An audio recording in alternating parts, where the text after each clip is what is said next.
This is going to be about cars and electrical systems and wokeness and cancel culture.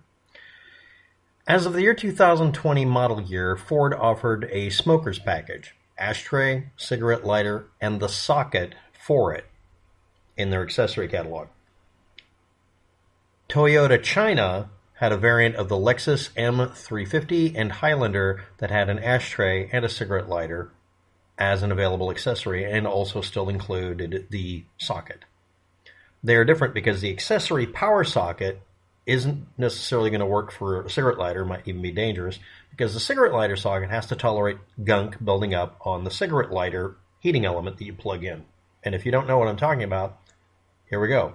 Toyota stopped offering a true cigarette lighter factory option for the socket or the lighter itself in the year 2011 in the Tundra because people didn't use it. People would go into a repair shop or whatever, and part of the procedure up until 2010 was to always check all of the electrical equipment that could draw a high current. A cigarette lighter outlet, because it's for a cigarette lighter, would be checked a lot.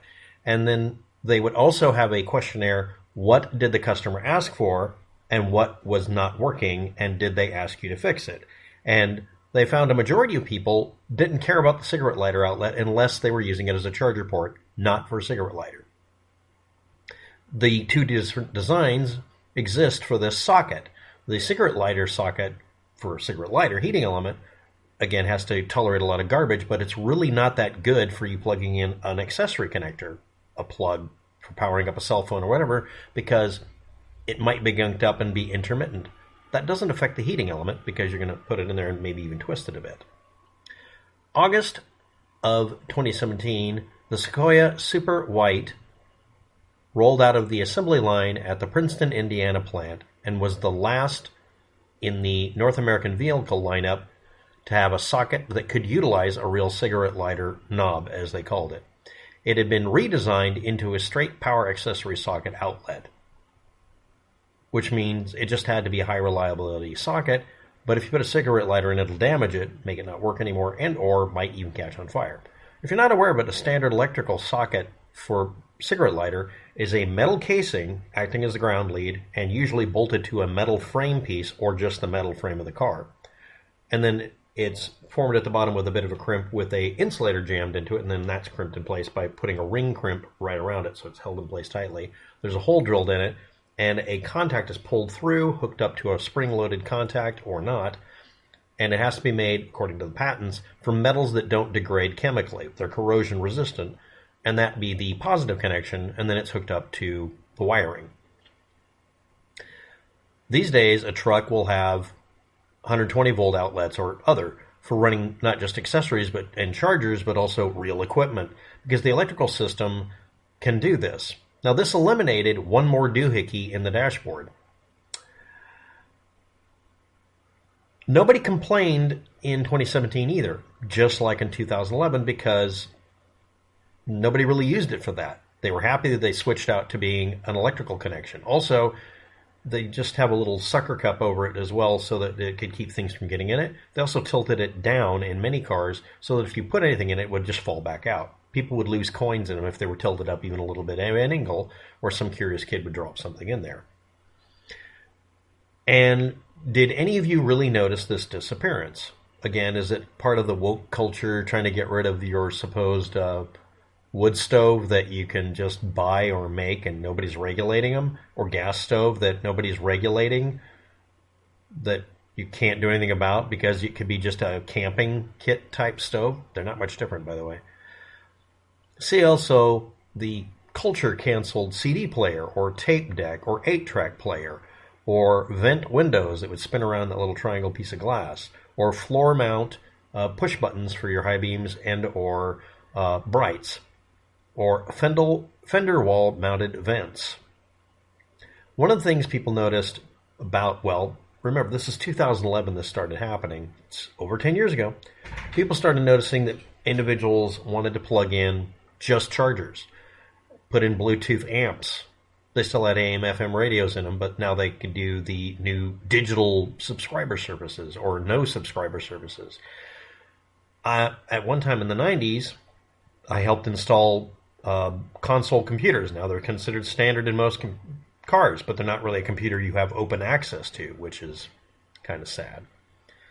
I would also hook up just a computer, not a computer. I would use the PA type amp that was in the equipment they had in a car, hook it up to a stereo, or hook up the brand new thing of hooking up, a booster amp like you would have in the back and just running that. I even help people make it look like someone ripped out the radio so there wouldn't be anything stolen, but it would have a headphone plug hanging out. You plug into your MP3 player. Now you just Bluetooth it and the dashboard looks neat. Let's talk about other woke culture people scream about that has nothing to do with that sort of thing.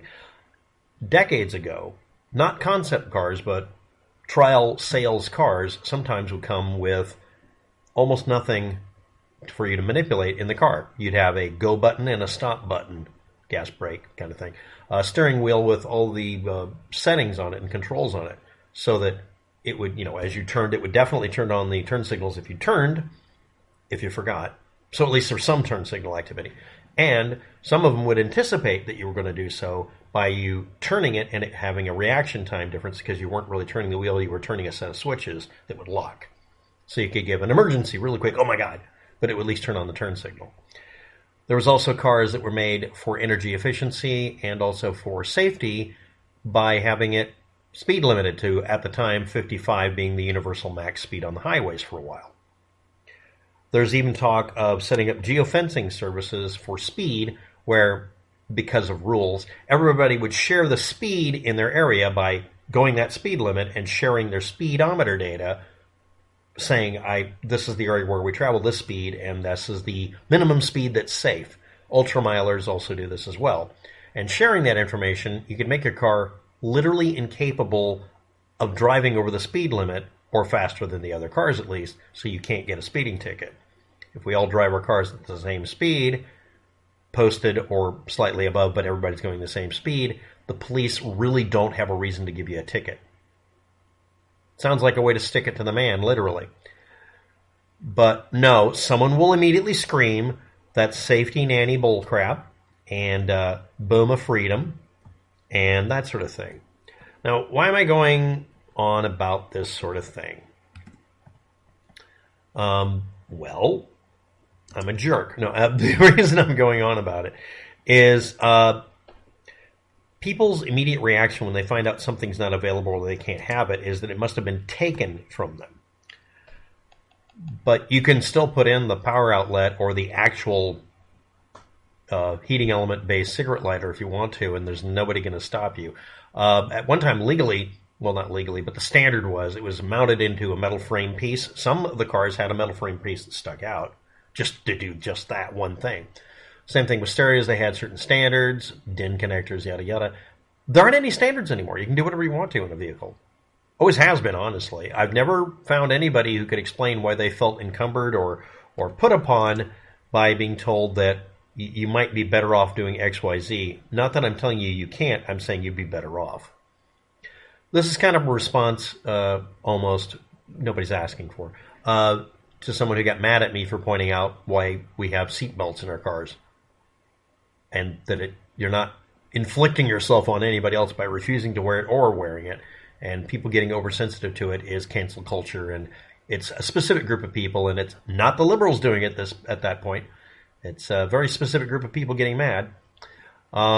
Anyway, if any of you have any fun stories about cars and features that you saw go away and you'd like back, please look up first if you can get those options if you want to by just making it part of the car, just doing it yourself instead of getting the car manufacturers to do it. Or if you have an example of something that's been excluded, please say so. And again, remember, a catalytic converter is not required everywhere. There are places it isn't, but it becomes a target to steal, so I recommend sheet metal. Thanks for watching. Have a good day. Good luck with that. Just something I looked up. I was curious, when did the cigarette lighters go away and get replaced with accessory outlets? And the answer is 2011 through 2017. A little over a 5-year period of time, a phase out that nobody made notice of.